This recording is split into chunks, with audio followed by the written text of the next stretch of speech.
Hello everybody, Andrew from Southbrook here to talk about our 2018 Wild Ferment cider. So this is a ton of fun because it's the only cider that we make. It's really one of the only non-wine products that we make overall.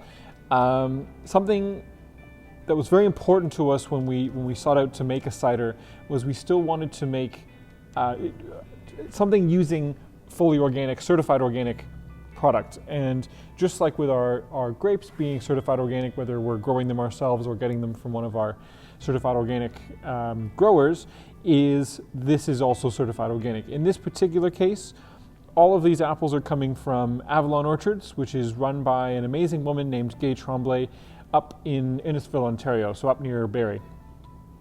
Very famous little apple growing region here in Ontario. And mostly what we're using is Nova Mackenzie and Nova Cider apples specifically. Those are two apples that are particularly good for cider. But we also, in this vintage, we also blended some russet apple juice into the blend, which just gives it a little bit of extra complexity. So all grown organically, all juice that's certified organic from Gay at Avalon.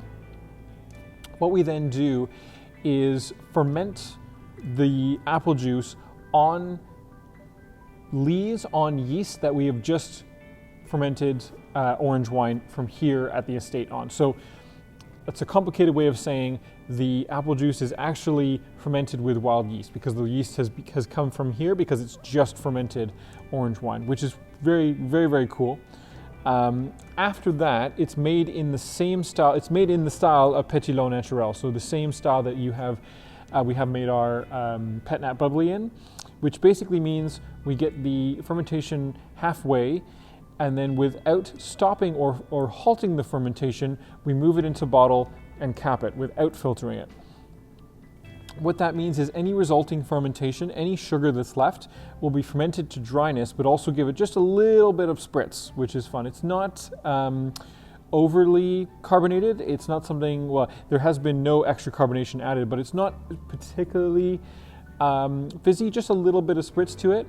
So it gives a little bit of extra mouthfeel without being too overpowering.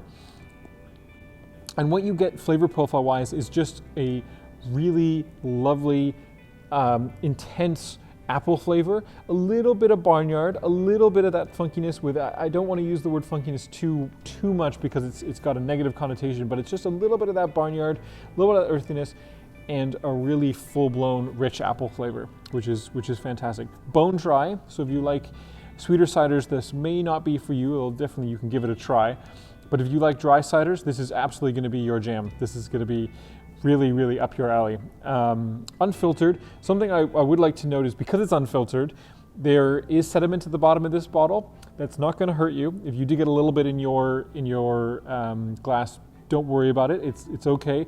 If you do want to leave that sediment at the bottom and not pour it out, that's a-okay too. But it's all part of the process. All adds to the goodness and to the uniqueness, to the complexity of the cider. So, as I said, to summarize, lovely, dry, rich apple flavor cider with a little bit of spritz. You really can't go wrong, especially chilled down on a hot day.